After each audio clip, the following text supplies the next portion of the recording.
Rashtrawadi Congress party ने राजेंद्र हगवने को party से बाहर कर दिया है और उन्हें सभी पदों से हटा दिया है। पार्टी के प्रवक्ता सूरज चौहान ने एक प्रेस कॉन्फ्रेंस में कहा, जो घटना वैष्णवी हगवने के घर में हुई वह मानवता को शर्मसार करने वाली है। हम इस प्रकार की घटना की निंदा करते हुए और हमारी मांग है कि वैष्णवी हगवने को न्याय मिलना चाहिए।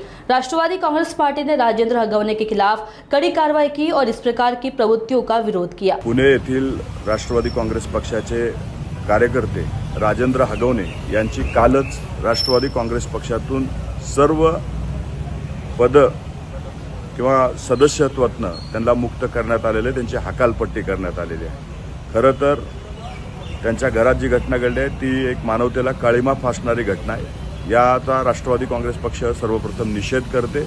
राष्ट्रवादी काँग्रेस पक्षाची मागणी हीच आहे की वैष्णवी हगवनेला न्याय भेटला पाहिजे।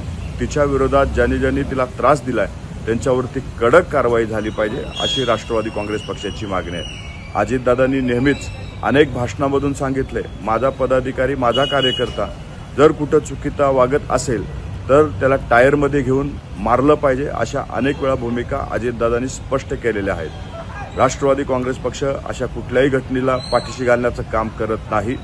कालच अजितदादांनी पुणे सीपीसी फोन करून तात्काळ त्यांना अटक करावी, त्यांच्यावरती कडक कारवाई करावी, अशा पद्धतीच्या सूचना हे पुणे सीपीला दिलेल्या आहेत। राजेंद्र हगवनेची कालच पक्षातून हकालपट्टी करण्यात आलेली आहे। माध्यमाला माझी विनंती आहे, कौटुंबिक वादाला पक्षाशी जोडून पक्षाची नाहक बदनामी करू नये, एवढीच विनंती राष्ट्रवादी काँग्रेस पक्षाकडून करण्यात येत आहे।